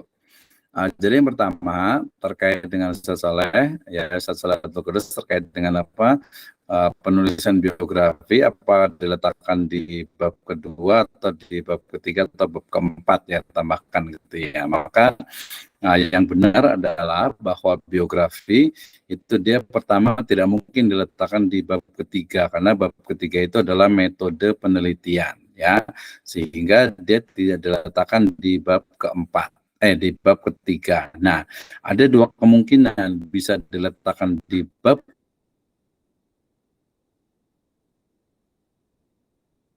kedua ya, setelah definisi operasional, atau beberapa juga diletakkan di bab keempat ya. Di bab keempat di 4.1 ataupun di A ya, itu di awal tentang biografi tokoh, misalnya biografi Ibnu Khaldun misalnya gitu ya, atau biografi Ibnu Qayyim misalnya gitu ya. Tapi kalau saya cenderung itu biografi itu diletakkan di bab kedua. Ya, kenapa? Karena itu adalah bukan penelitian utamanya ya, tetapi itu adalah ya apa disebut dengan suplemen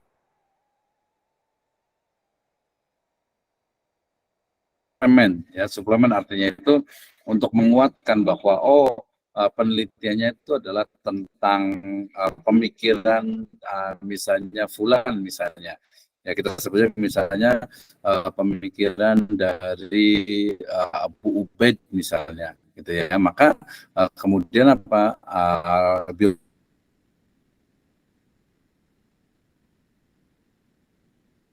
biografi Abu Ubaid itu saya kedua ya.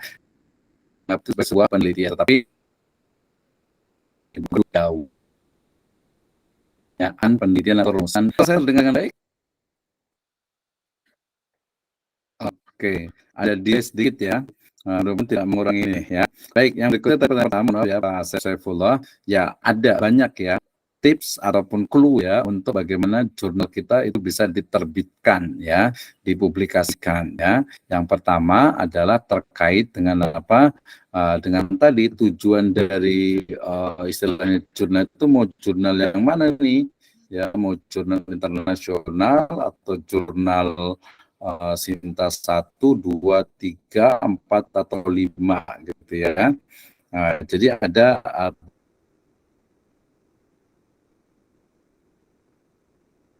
beberapa tips yang kita bisa lakukan gitu ya.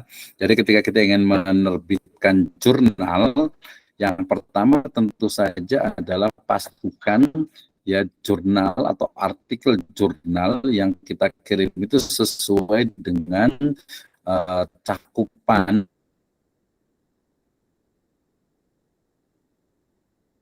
rumpun ilmu yang ada di jurnal tersebut. Itu yang pertama. Ya, itu yang pertama. Ya, jadi pastikan bahwa artikel jurnal kita itu serumpun atau sama atau satu rumpun ya dengan bidang ilmu dari jurnal tersebut. Ya, misalnya kita mau menulis tentang pendidikan agama Islam, berarti kita bisa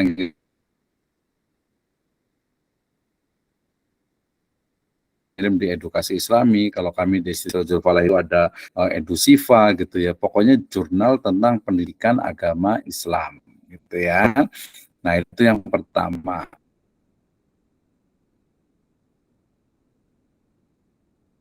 Yang kedua adalah dilihat dari sisi cakupannya. Ya, kalau dia misalnya jurnal di level Sinta 4, 3, 2 gitu ya, maka dia analisisnya dia lebih mendalam. Jadi dia hampir selevel dengan hasil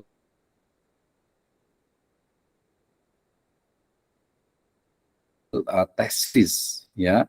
Kalau di level di Sinta 2 malah hasil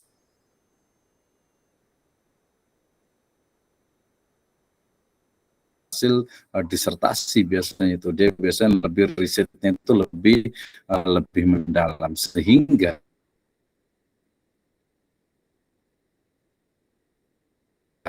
ketika kita akan mengirim jurnal pastikan ya pembahasan kita itu adalah selevel dengan jurnal dari level jurnal tersebut. Itu yang kedua. Yang ketiga adalah dari sisi metode penelitian. Beberapa jurnal itu mengharuskan analisisnya menggunakan kuantitatif. Ya ada juga menggunakan kualitatif. Tapi ada memang kebijakan dari chief editor atau editor jurnal itu dia memiliki kekhasan dan caranya kita tinggal lihat dari artikel-artikel yang sudah diterbitkan.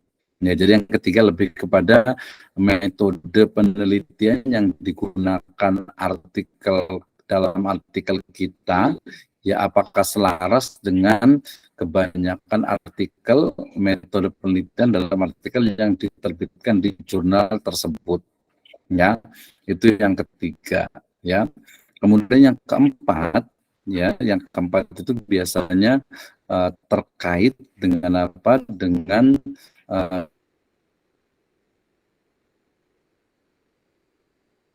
misalnya itu dari sisi pembahasan dan juga bahasa yang digunakan ya, dan jangan lupa juga dari sisi juga ininya penulisnya ya, walaupun tidak kelihatan kalau di jurnal kan egaliter ya, nggak ada istilahnya itu tidak ada jabatan, tidak ada juga gelar, tapi kelihatan dari sisi tulisan. Saya juga kebetulan editor jurnal juga di AIN Curug ya, kemudian juga editor reviewer juga di UPN Veteran Jakarta gitu ya. Jadi kita tahu oh ini tulisannya S1, ini tulisannya S2, ini tulisannya S3 gitu. Jadi akan kelihatan ya.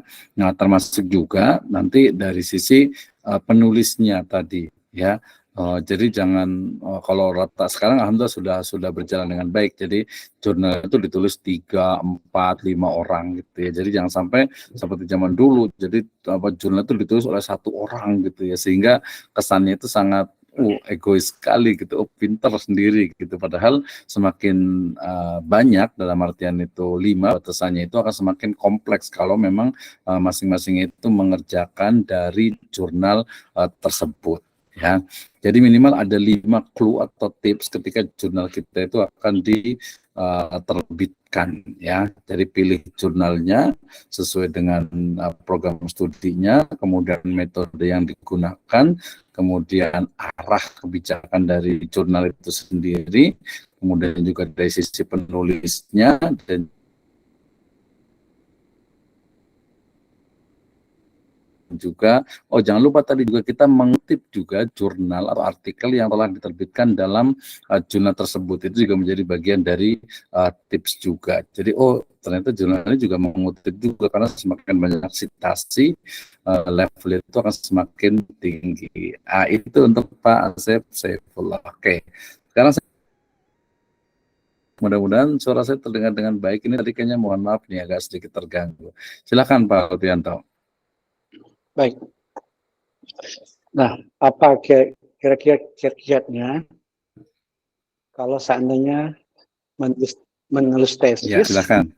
berbarengan dengan jurnal? Oke, suara saya terdengar dengan baik? Terdengar dengan baik.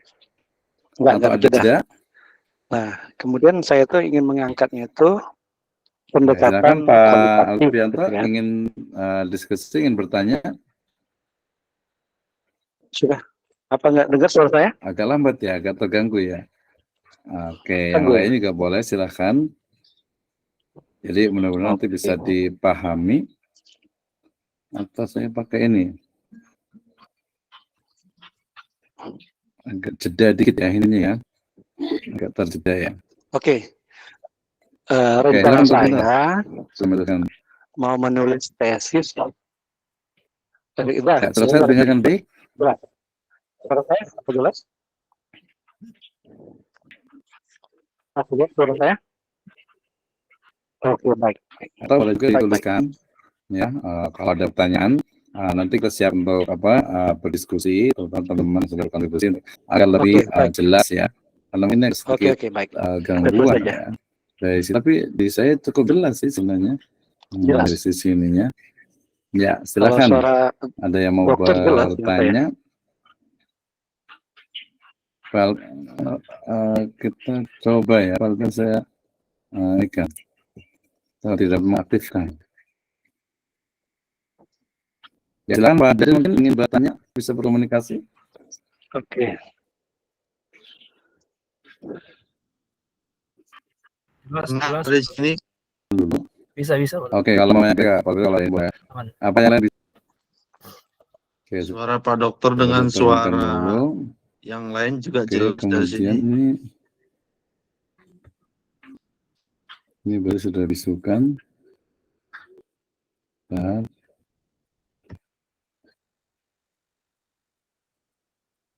Oke, kita coba tes. Kalau tentu saya tes jadi penyelenggara rapat. Kayaknya kekurangannya di sini.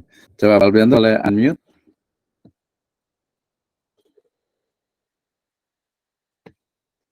Oke, sepertinya ada kendala ya dari sisi komunikasinya nih. Ya, mudah-mudahan nanti bisa. Apakah yang boleh dikomunikasi yang lain? Apakah kesulitan meng-unmute tulisannya?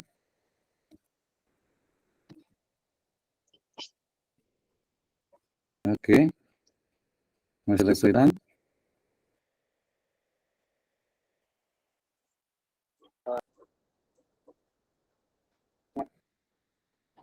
Oke, Oke, baik. Ini sebenarnya suara saya.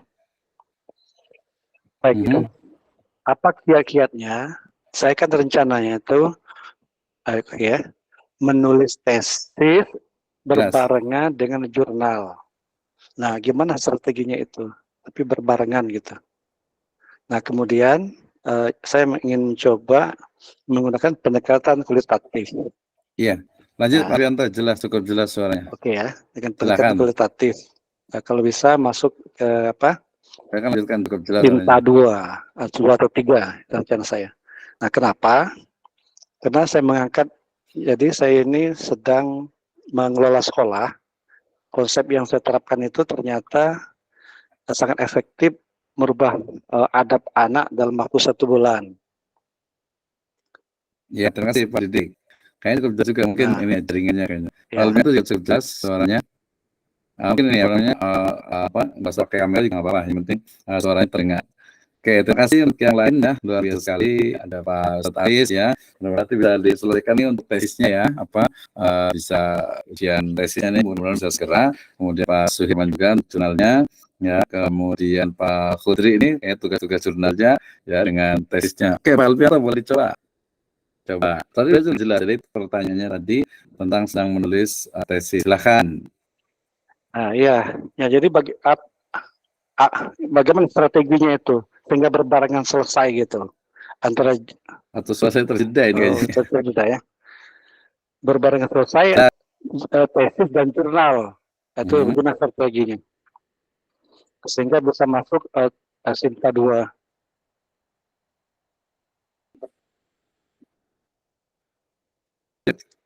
Terima kasih Pak Alpianto. Nanti kayaknya perlu komunikasi lebih ini ya. Baik, makasih. Cukup jelas. Ya, cukup makasih, jelas. Baik. Nah, ya. Ya, oke, terima kasih. Jadi untuk membuat sebuah tesis ya, ini sangat mungkin sekali untuk sekaligus ketika menulis tesis itu sekaligus menulis jurnal gitu ya. Karena nanti hasil dari tesis itu ya sebenarnya yang dipublikasikan ya jurnal. Kecuali nanti bisa juga tesis itu jadi buku, itu nanti ada lagi juga gitu ya. Tapi kalau untuk kampus rata-rata ya jadi jurnal gitu. Kalau beberapa perguruan tinggi juga disertasi itu jadi buku juga ada juga, tapi jurnal. Nah, bagaimana caranya ya? Yang pertama adalah pastikan karena tadi targetnya adalah di Cinta 2, maka nilai novelty ya, kebaruan dari topik itu memang relevan, memang menarik gitu ya, memang baru gitu ya. Nah, ini bisa dilihat dari literatur review ya. Artinya dengan melakukan literatur review artinya kita mengumpulkan tulisan, lebih tepatnya mengumpulkan jurnal ataupun tesis dan disertasi yang terkait dengan topik terkait ya, terkait dengan judul dari tesis ataupun jurnal itu, maka itu kita bisa menemukan tuh salah satu kebaruan kita, positioning kita itu sudah jelas gitu ya. Nah, setelah itu baru ditulis secara bersamaan, mulai dari latar belakangnya, berarti kan sama tuh, tinggal dirubah dikit dan lebih disederhanakan untuk di jurnalnya. Rumusan masalah itu bisa ditarik, dimasukkan ke paragraf akhir dari background ataupun latar belakang di jurnal. Metode penelitian dibahas, tapi kalau di jurnal dia lebih spesifik. Jadi tidak perlu lagi menggunakan misalnya penelitian ini menggunakan metode kualitatif. Metode kualitatif adalah ini, udah nggak perlu lagi itu ya. Itu sudah hilang di jurnal. Kalaupun di tesis masih ada, ya itu masih ya boleh lah gitu ya, untuk biar agak lebih tebal, kali ini kualitatif ya. Nah, kemudian setelah itu baru analisis datanya, kemudian hasil pembahasannya sampai kepada nanti kesimpulan. Nah, mungkin karena ini sifatnya masih itu, nanti bisa lebih wapri juga terkait dengan topik judulnya ya. Misalnya judulnya kan dalam ruang lingkupnya adalah pendidikan agama Islam atau PAI, ataupun model pendidikan tetapi dengan analisis PAI itu juga sangat mungkin. Itu juga sangat mungkin gitu ya. Mungkin dari sisi buku yang ditulis oleh Pak Alpianto ini misalnya model pendidikan atau model pembelajaran yang kemudian nanti dianalisis dengan pendekatan PAI ya. Nah, itu juga sangat mungkin. Nah, kemudian terkait dengan Sinta 2, ini Sinta 2 kan levelnya udah di bawahnya Sinta 1 ya. Artinya tadi untuk di Bogor saja itu minimal 3 juta dan itu nggak langsung, dia biasanya itu perlu waktu ya minimal itu 1 tahun baru bisa terbit gitu ya, kecuali ada yang fast track atau orang nyebutnya itu jalur langit gitu ya. Nah, itu ada beberapa gitu. Ada jalur langit itu ada beberapa, tapi kalau normal itu adalah 1 tahun untuk Sinta 2 dan untuk biaya itu sekitar 3 juta itu untuk memang ketika sudah mendapatkan LOA, Letter of Acceptance. Tapi sebenarnya tidak sulit kalau topik kita itu memang baru dan menarik, termasuk juga metode yang digunakan. Misalnya menggunakan metode kualitatif, oke, no problem, nggak ada masalah. Tapi beberapa jurnal itu masih meniscayakan adanya kuantitatif ataupun kualitatif. Nah, kalau kualitatif berarti Anda menggunakan kualitatif yang mana? Gitu kan ya? Ya. Apa itu menggunakan kualitatif apa nih? Apa ya? Kualitatif apa nih? Lupa saya namanya tuh. Iya. Jadi kalau judulnya gini judulnya, Dok. Implementasi konsep mendidik dengan hati dalam mewujudkan model sekolah Islam holistik berbasis hati nurani pertama di Sumatera Selatan. Jadi studi di SMP Islam Azhar Kota Timur. Itu judulnya. Tadi kalau implementasi judulnya terlalu biasa. Itu sebaiknya dihilangkan. Jangan menggunakan kata-kata implementasi itu level S1 itu ya, implementasi. Kemudian keywordnya itu tadi ada pendidikan holistik misalnya, itu oke lah, boleh. Ya, jadi yang penting kita keywordnya dulu, kata kunci-kuncinya dulu, istilah kuncinya dulu. Jadi pendidikan holistik gitu ya. Kemudian juga nanti untuk pembelajaran efektif misalnya, itu lebih bagus. Sebenarnya kalau level untuk Sinta 2 ini kalau bisa pakai research and development sebenarnya, R&D sebenarnya itu. Dia lebih menarik gitu ya. Lebih unik tuh R&D itu. Kalaupun pakai kualitatif, dia pakai grounded theory juga sangat memungkinkan. Ya, pakai grounded theory. Ya, pakai grounded theory itu cukup bagus juga. Atau kalau yang konseptual, sebenarnya kajian tentang konstruksi model itu juga menarik sebenarnya. Gitu ya. Nah, menarik itu menarik gitu ya. Kemudian juga ini kan sebuah konseptual ya. Tadi kata-kata konseptual juga sebenarnya agak kurang masuk kalau di levelnya Sinta 2. Jadi karena soal itu dia hanya konseptual saja gitu ya. Jadi soal itu hanya jangan konseptual, tapi tadi misalnya kalau yang di kualitatif yang standar banget yang paling bawah itu adalah ya tadi strategi, mungkin lebih kepada strategi pembelajaran holistik ya, baru nanti ditambahkan dengan kalau tempat nggak ada masalah sih kalau menurut saya sih. Kalau tempat yang penting ada praktek, ada implementasinya di sana.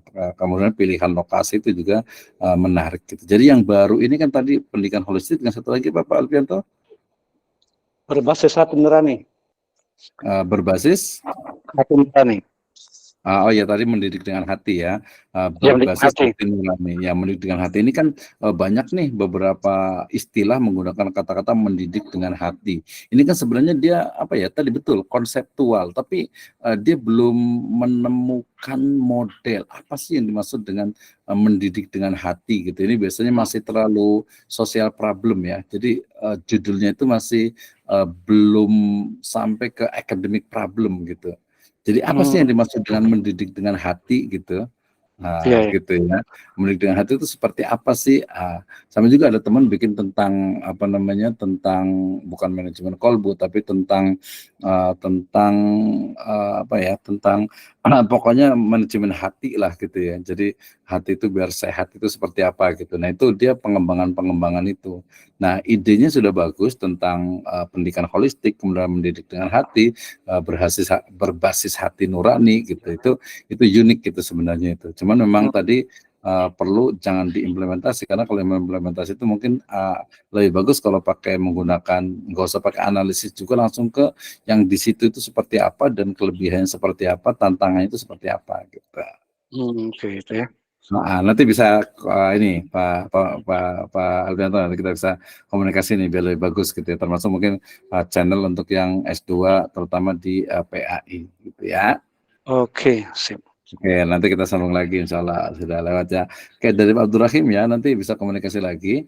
Rencana kita insya Allah juga membuat kelas intensif untuk 5 orang gitu ya. Jadi cuman ini yang memang yang aktif saja sih, yang mau aktif gitu. Kalau yang nggak aktif sayang juga gitu ya. Saya juga nanti merasa bersalah nih, sudah berkontribusi tapi tidak bertanya gitu ya, sayang sekali gitu ya. Saya jadi merasa bersalah nih. Oke, dari Abdurrahim mohon izin, apakah perbedaan bentuk atau struktur penulisan proposal disertasi penelitian kuali dan kuanti? Iya betul Pak Abdul Rahim. Jadi dia berbeda, beberapa kampus itu membedakan ya. Misalnya saya sebut saja UIN Jakarta, ketika dia kualitatif, dia memasukkan metode penelitian itu di bab 1 dan juga kerangka pemikiran itu di bab 1. Cuman ini karena menganggap bahwa kualitatif itu terlalu sedikit kalau dijadikan satu bab gitu ya, sehingga memasukkan kerangka teori, memasukkan metode penelitian dan kerangka teori termasuk literatur review itu di bab 1 gitu ya. Bab 2-nya langsung kerangka pemikiran ya, tidak lagi di bab kedua. Nah itu dari sisi proposalnya. Kemudian yang kedua juga bab kedua ketika bicara tentang hipotesis kan otomatis kalau di kualitatif beda, nggak ada hipotesis kan ya.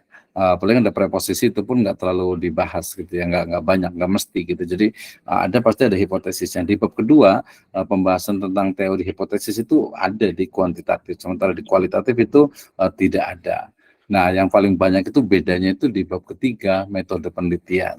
Walaupun sekali lagi tadi saya katakan bahwa bab 1, 2, 3 itu sebenarnya untuk memudahkan mahasiswa dalam menyusun tesis atau disertasi ya. Jadi jadi bukan bab 1, 2, 3 sebenarnya, tapi untuk memudahkan ya.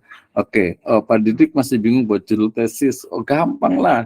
Gitu. Itu ya Pak ini ya, Pak Abdurrahim ya. Jadi memang berbeda antara kuantitatif dengan kualitatif dari sisi susunannya gitu ya. Nanti boleh ini ke saya, nanti saya kirim contohnya ada. Oke. Pak Didik tentang masih bingung buat judul tesis. Nah, kan kalau dosen itu selalu bilang jangan bicara tentang judul, tapi bicara judul tentang topik atau tema. Tema baru subtema, baru kita bicara tentang judul. Judul itu selevel doktoral sampai ujian promosi itu masih bisa berubah. Teori juga masih bisa berubah gitu. Jadi jangan terjebak oleh judul gitu ya. Ada beberapa yang pragmatis dalam artian udahlah yang gampang aja kuantitatif gitu ya. Oh yang gampang aja lah kualitatif, literatur review, kajian pustaka ya. Semuanya juga gampang kalau kita lakukan gitu ya. Kalau Pak Didik bisa ngomong boleh juga nih. Kita masih ada waktu sekitar 5 menit kali ya, udah lewat dikit nih. Jadi nggak susah bikin tesis itu, bikin jurnal juga itu nggak susah gitu. Tinggal tadi topiknya itu apa. Kalau menentukan topik atau tema pakai literatur review, kita kumpulkan penelitian yang sudah dipublish, sudah dipublish, kemudian kita tinggal cari yang belum ada. Kalaupun ada tadi replikasi ya bisa saja ya, orang lain di penelitian di Papua, yang ini di Aceh misalnya ya itu masih nggak ada masalah gitu. Tapi kalau menurut saya lebih bagus sesuatu yang sifatnya misalnya itu yang baru gitu ya. Oke, Bu Yeni ya. Apakah bisa jika saya mengambil judul tesis pengaruh kepemimpinan kepala sekolah dan kemudian terhadap pembentukan karakter religius pada peserta 3 SMP sewilayah Cibinong Selatan? Boleh, bisa ya. Jadi yang bolehnya itu adalah kepemimpinan kepala sekolah, oke, bisa. Yang kedua kinerja guru, bisa juga. Pembentukan karakter religius. Nah, ini mungkin pembentukan karakter religius ini yang perlu diingat lagi Bu Yeni ya. Nanti boleh diskusi di kampus nih ya. Jadi pembentukan karakter religius ini yang mungkin dia perlu kuantifikasinya. Seperti apa sih karakter religius? Kenapa harus kata pembentukan? Kalau pembentukan kan proses gitu ya. Jadi ini kan X1-nya adalah kepemimpinan kepala sekolah, kemudian X2-nya adalah kinerja guru ya, kemudian Y-nya adalah pembentukan karakter religius. Jadi kalau Y itu mestinya mungkin bukan pembentukan karakter tapi langsung saja karakter religius ya. Karakter religius itu lebih mudah kalau menurut saya itu. Jadi apa sih karakter religius itu? Religius, keberagamaan, religiusitas itu sama. Peserta didik SMP swasta sewilayah Cibinong Selatan. Cibinong Selatan itu kecamatan ya. Kalau bisa sih kalau master jangan kecamatan ya Bu Yeni ya. Ya standar itu kabupaten lah ya. Kalau bisa provinsi malah harusnya itu kalau master gitu ya. Jadi jangan kecamatan lah ya. Pilih kabupaten lah, Bogor, Kota Bogor atau Kabupaten Bogor itu dari sisi tempatnya. SMP swasta nggak ada masalah. Cuma nanti tinggal samplingnya itu seperti apa. Karakter religius gitu ya. Jadi yang saya permasalahkan hanya pembentukan karakter religius dengan wilayah Cibinong Selatan terlalu sempit, dan karakter religius itu mungkin pembentukannya itu mungkin kan berarti pembentukan itu proses itu kan harus dikuantifikasi, itu yang mungkin belum masuk ke dalam apa yang disebut dengan variabel itu dia kan sesuatu yang memiliki variasi dan bisa dikuantifikasi. Oke, terima kasih Bu Yani, nanti kita diskusi lagi. Pak Suhirman, untuk R&D apakah kajian kuantitatif atau kualitatif atau tersendiri Pak Dokter? Ya, kalau R&D itu bisa menggunakan yang pertama adalah risetnya itu bisa menggunakan kuantitatif ataupun kualitatif. Sementara developmentnya dia menggunakan eksperimen ya.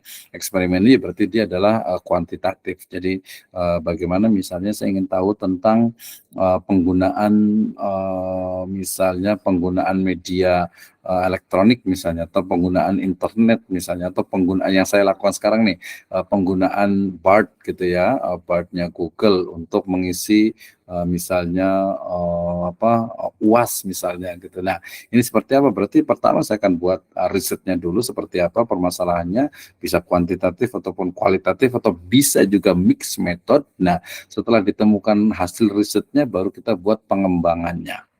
Pengembangannya dalam bentuk apa? Ya, pengembangan development paling banyak itu adalah menggunakan eksperimen ya. Nah, eksperimen ini ya tentu saja biasanya menggunakan metode kuantitatif gitu ya, eksperimen. Kalau sosial eksperimen itu biasanya kualitatif. Ya, jadi bisa menggunakan dua-duanya nih Pak Surman untuk R&D-nya gitu ya. Oke, terima kasih. Udah lebih 46. Insya Allah kita akan jumpa lagi nih ya dalam pertemuan yang akan datang.